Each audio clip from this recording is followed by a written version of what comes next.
अच्छा संवाद बोल रहे हैं, बड़ा मुश्किल है। चीफ गेस्ट आ गए अन्नू कपूर जी? नहीं आए? अच्छा।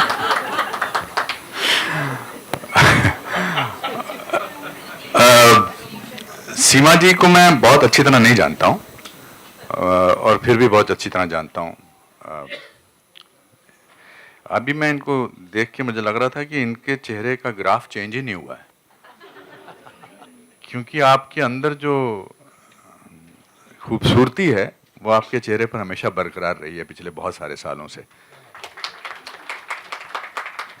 ये परिवार ही कमाल का है, ये कपूर परिवार कमाल का है। ये सामने वाले को इतना छोटा मतलब अपने ज्ञान से महसूस कराते हैं। इनके हर टॉपिक पे इनको सब कुछ पता है, चाहे वो म्यूजिक हो, चाहे वो फिलॉसफी हो, चाहे वो साइंस हो।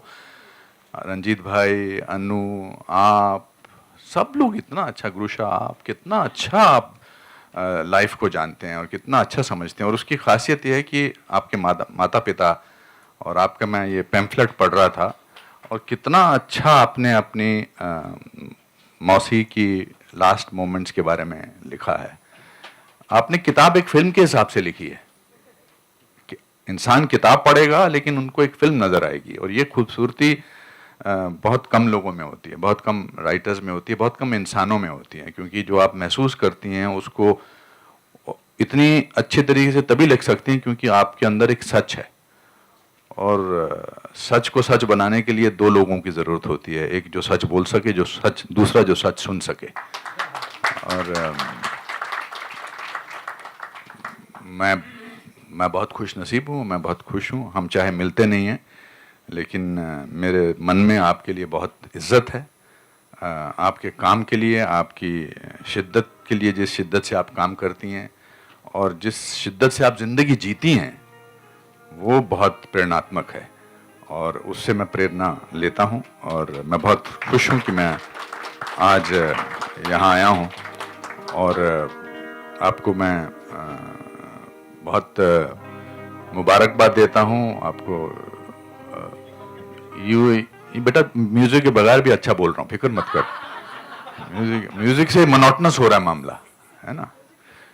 यूं गुजरी है अब तलक, आगे भी बहुत अच्छी गुजरेगी, बहुत अच्छी गुजरेगी। बहुत बहुत शुक्रिया मुझे बुलाने के लिए, धन्यवाद रूमी जी, आप, खुशबू जी, नमस्ते, थैंक यू।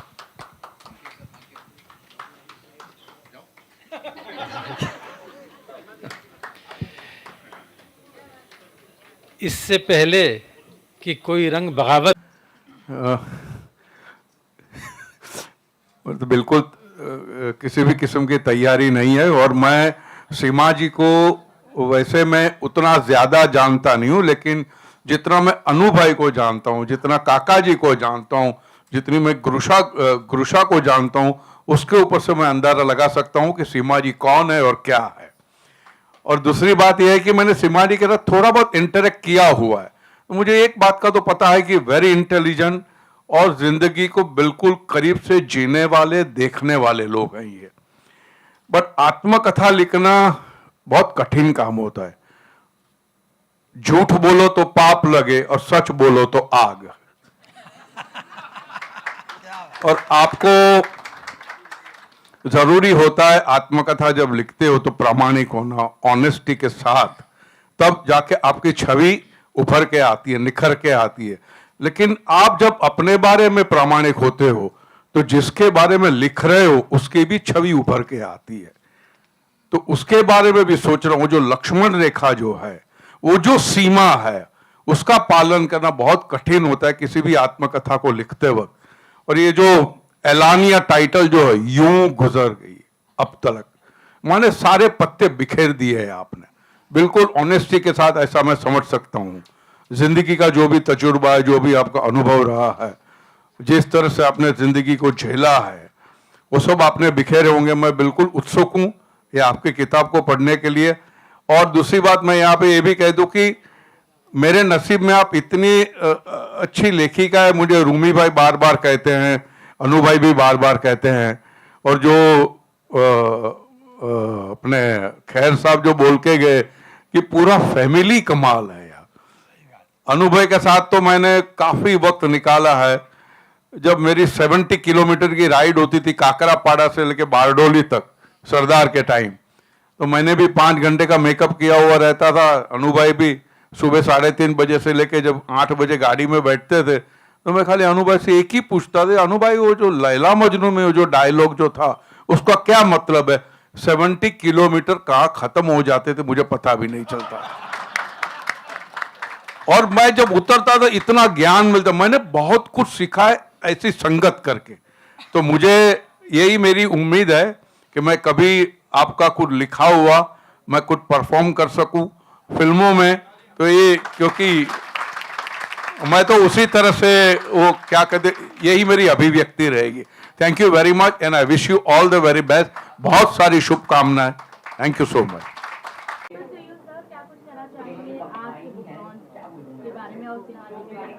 खैर सबसे पहले तो I am quite overwhelmed with all what I have heard from different people who've spoken about the family, about her, and I feel blessed that I have got to know her. I thank Ruby to have introduced me to her.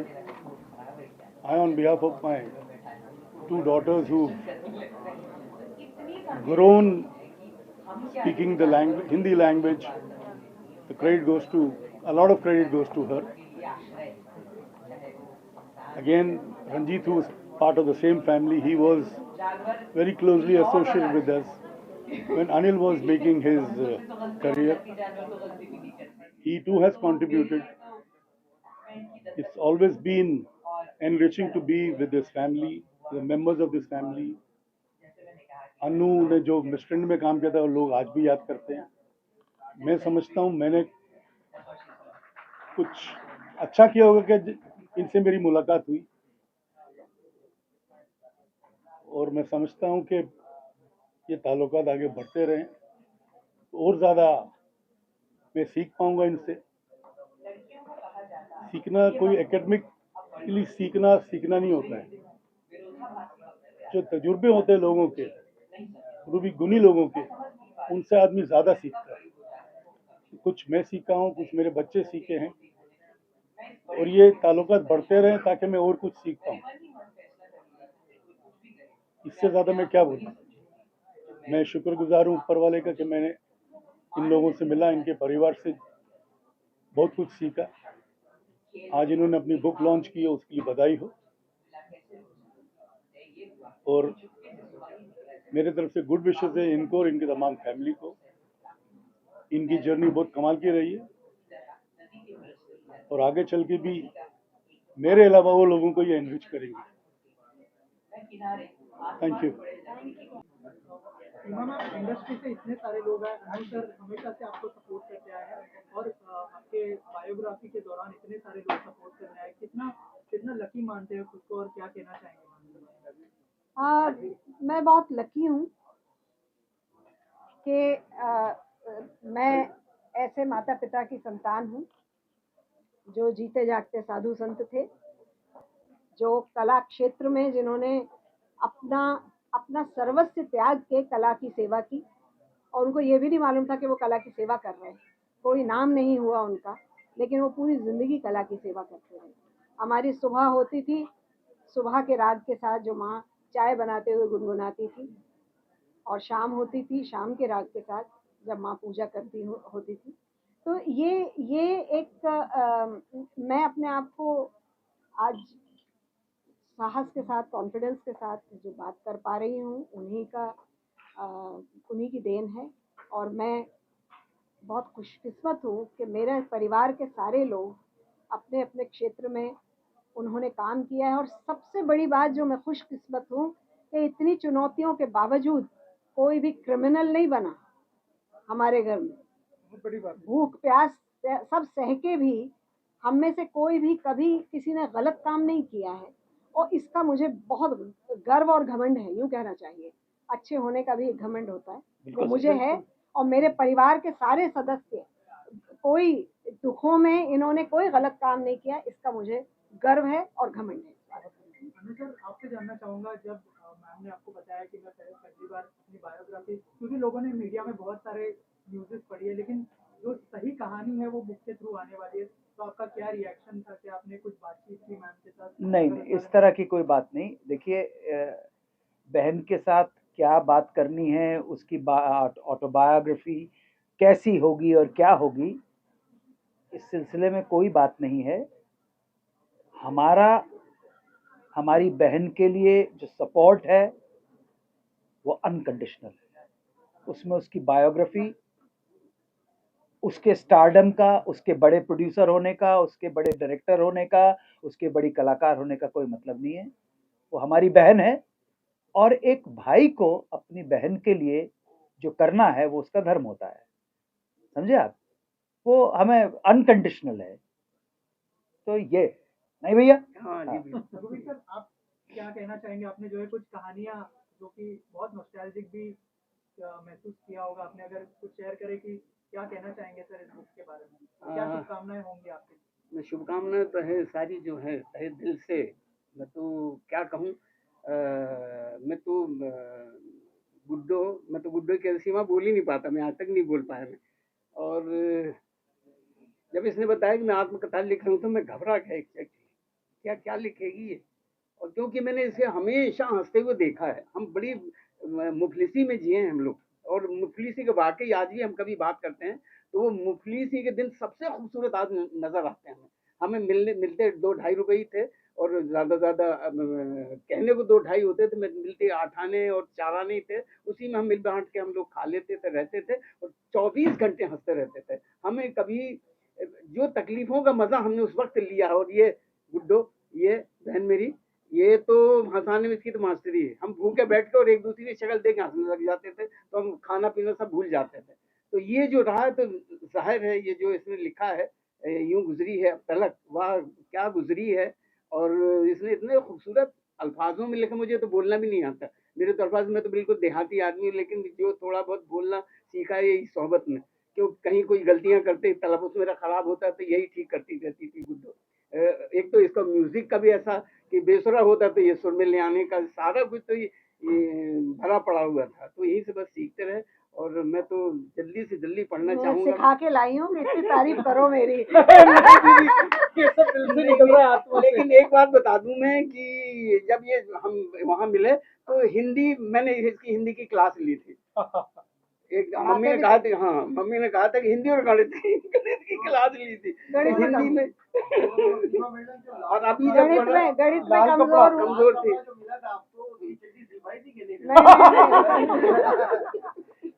वो चिट्ठी सिलवाई नहीं थी, फड़वाई थी।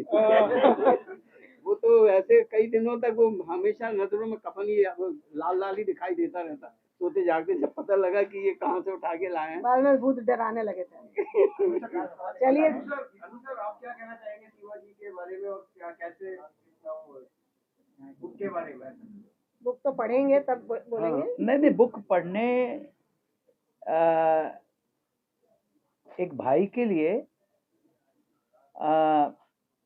भाई के हृदय में अपनी बहन के लिए जो प्रेम होना चाहिए वो अनकंडीशनल होना चाहिए, सीधी सिंपल सी बात है। और मेरे जैसा व्यक्ति जो है, आपस में किसी चीज में मतभेद हो सकते हैं, मेरे किसी भाई से मतभेद हो सकते हैं, इससे मतभेद हो सकते हैं, लेकिन जब बात आती है अपने भाई या बहन के लिए लड़ने की, समझे ना, तो वहां पे ये नहीं देखा जाता कि तू सही है कि तू गलत है, तूने अच्छा किया कि बुरा किया। तो जब ये मुझ जैसे व्यक्ति से पूछना कि आप उनकी बुक के बारे में क्या कहेंगे, मुझे बुक से कोई मतलब नहीं है। मुझे केवल मतलब हमेशा से मेरी बहन से रहा है। वो सुखी रहे, वो खुश रहे, आबाद रहे, मुंबई रहे या हैदराबाद रहे।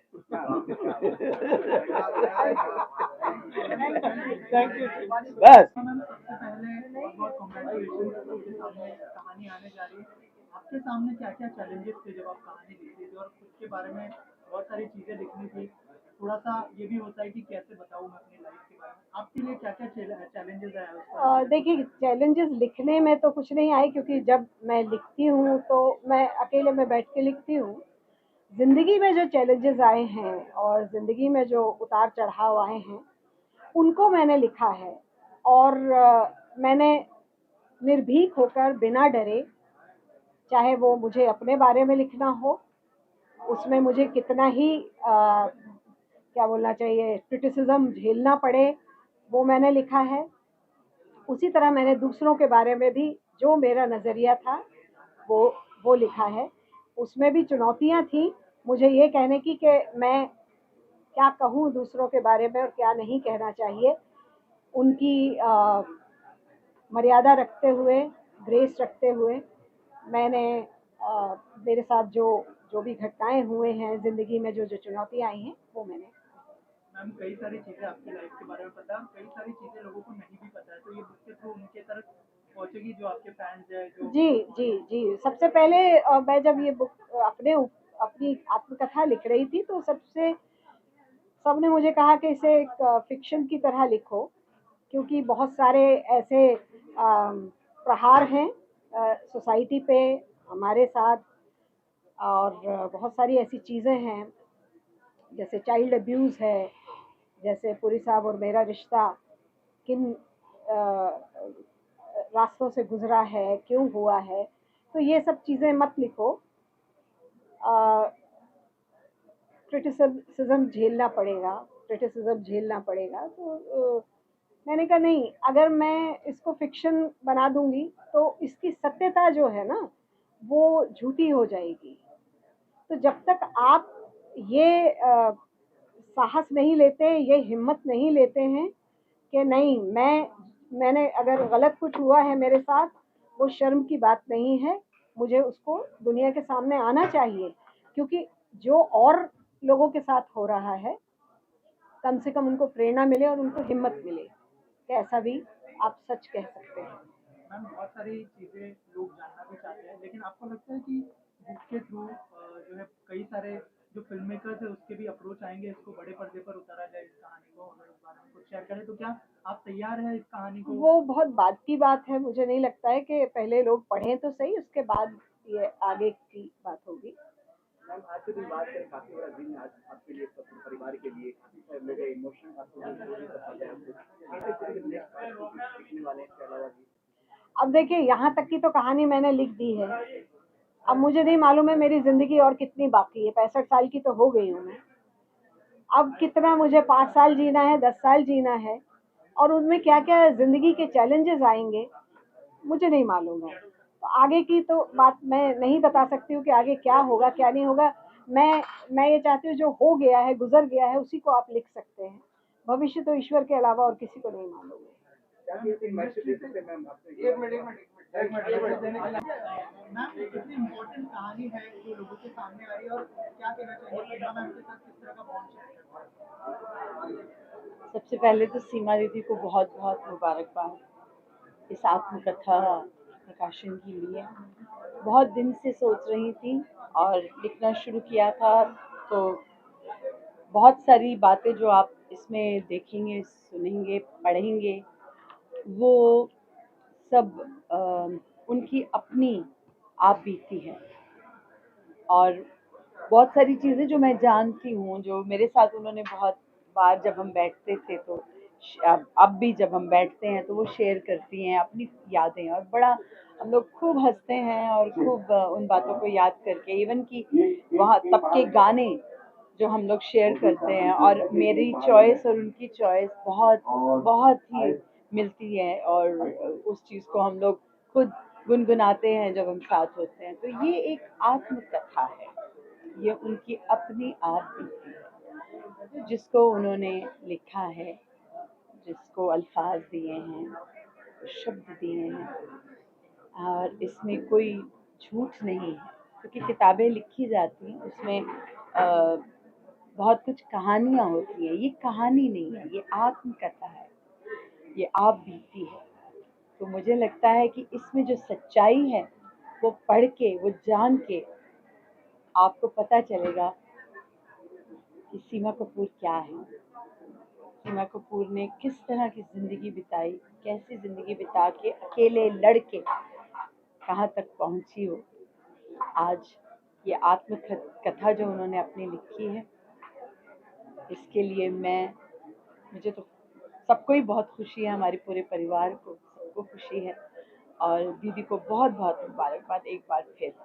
आप सब ज़रूर पढ़िए इसे और जानिए।